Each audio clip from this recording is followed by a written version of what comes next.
Welcome to This Explainer. We often look up at our city skylines and just see these majestic, static works of art reaching for the clouds. But what we don't see is the fierce, ongoing war happening behind the glass and steel. It's a high-stakes battle between beautiful architectural shapes and the rigid, unforgiving laws of physics. Because at extreme heights, you aren't just building a tall house. You're building a structure where the top floors might literally be up inside the passing clouds. Without some seriously brilliant engineering, a skyscraper of that size would catch the wind like a giant sail and, well, simply snap in half. So let's really dive into the sheer verticality of these super tall buildings, because it's the only way to appreciate the invisible forces trying to tear them down.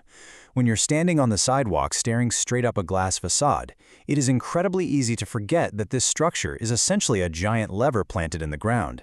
And the higher you go, the longer that lever gets. Up at, say, 800 meters in the air, nature isn't just gently blowing a breeze. It's constantly pushing against the top of that lever with winds that are exponentially faster and way more violent than anything we feel down on the street.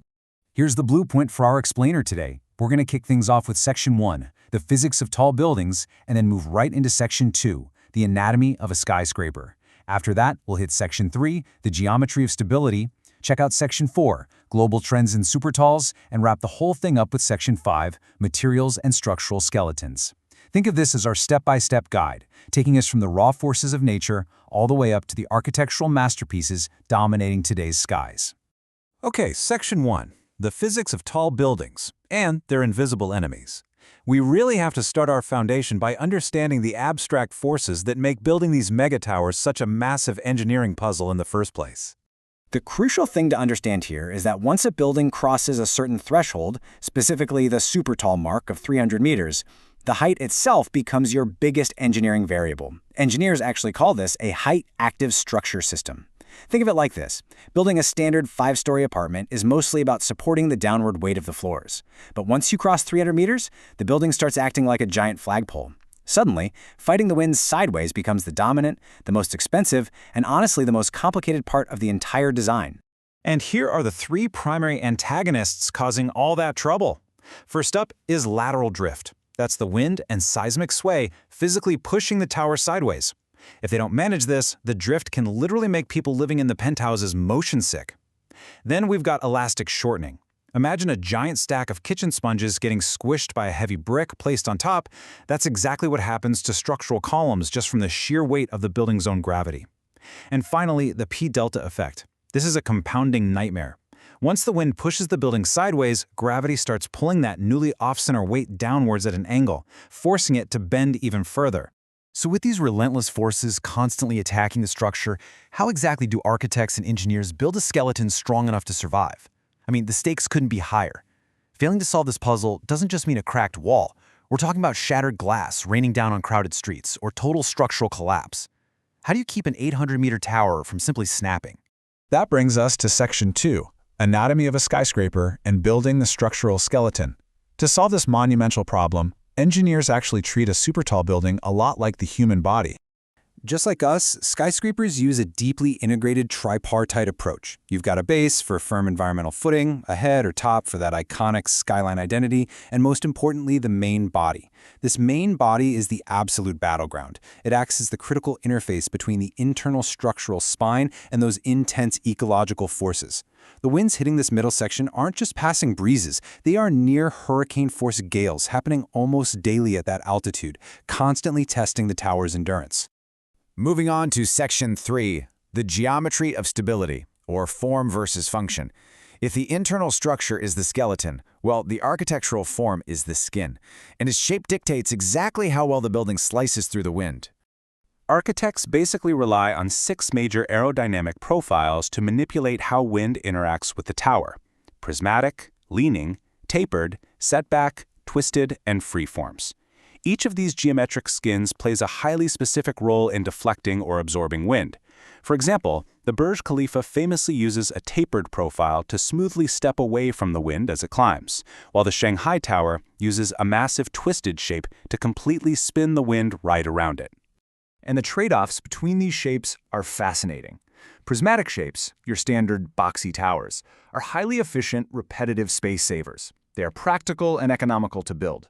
But the complex, free or twisted forms, they are the aerodynamic champions. because they disrupt something called vortex shedding. See, when wind hits a flat, prismatic surface, it creates swirling tornadoes of air on alternating sides that can violently pull the building back and forth. Twisting the form essentially confuses the wind, stopping those destructive tornadoes from ever organizing. So it's this constant tug of war. Do you maximize practical internal space, or do you go for external aerodynamic supremacy? Now that we know the pros and cons of these geometric skins, it really begs the question, is there a global consensus on the perfect way to build a super tall tower? You'd think with billions of dollars on the line, the whole world would have agreed on one perfect, universal shape by now, right? Well, the data says otherwise. Let's jump into Section 4, Global Trends in Supertalls and the Great Form Rivalry. When we analyze a massive data set of 140 modern supertall buildings across the globe, we uncover some deeply fascinating regional preferences. The data shows distinct regional personalities. Asia loves the structural efficiency of tapered towers, using them in about 37% of their builds. The Middle East, on the other hand, prefers iconic free or prismatic forms. They are often building these spectacular megacities from scratch, so they want instant, globally recognizable landmarks that prioritize jaw-dropping aesthetics. Meanwhile, North America heavily favors setbacks. This is actually a clever nod to historical city zoning laws, combined with a proven, old-school method of improving stability by keeping the heaviest mass closer to the ground. We also see a fierce rivalry based entirely on what the building is used for. Residential buildings overwhelmingly demand the practical, repeatable space of a prismatic box. I mean, if you're building apartments, you need square rooms so people can put their couches flush against flat walls, right? But office buildings, which prioritize corporate flex and skyline branding, strive to stand out with completely unconventional freeforms. And mixed-use towers, they heavily favor the tapered form, a shape that naturally, perfectly accommodates sprawling office floors at the bottom and much smaller, cozier hotel rooms near the top. Which leads us to our final piece of the puzzle, Section 5, Materials and Structural Skeletons. We need to look past the beautiful geometric skins at the physical materials and the specific bone structures making these global trends possible. Out of those 140 modern supertalls, a staggering 95 use the exact same structural system, the outriggered frame. To understand why this is so dominant, imagine you're standing on a swaying, bumpy subway train with your feet close together. It's hard to keep your balance, right? That's a traditional building core. Now imagine spreading your legs wide and reaching out to grab the handrails tightly with both arms. That is exactly what an outrigger does. It reaches out from the central spine to grab the thick outer columns, giving the building a massive, wide, and incredibly stable stance against lateral wind forces. And when it comes to those highly popular tapered forms dominating Asian skylines, an overwhelming 83% rely on composite materials. They aren't just using pure steel or pure concrete. They are strategically marrying the two to achieve the ultimate architectural superpower. The concrete provides massive, stiff weight to keep the building from blowing over, while the steel provides essential flexibility so the tower can bend safely in the wind without snapping. It's absolute structural synergy. So, whether it's the tapered composite design of Type A 101 or the sleek freeform of a modern office tower, every supertall is a perfect, custom-calculated marriage of skeleton and skin. Take the Shanghai World Financial Center. It's famously known for that giant hole at the top that makes it look like a bottle opener. But that hole isn't just for striking looks, it literally lets high-altitude winds pass straight through, massively reducing the wind pressure on the entire building. The height, the location, the materials, and the skeletal system all interconnect to solve a massive physics equation in the sky. So, the next time you look up at your city's skyline, I want you to ask yourself, what invisible battles against wind and gravity are those hidden skeletons fighting right now? What brilliant engineering compromises are holding up those beautiful glass towers? These skylines aren't just monuments to wealth or commerce. They are towering trophies of our ongoing victory over the raw, invisible forces of physics. Keep that in mind, and you will literally never look at a skyscraper the same way again. Thanks for joining me on this explainer. I'll catch you next time.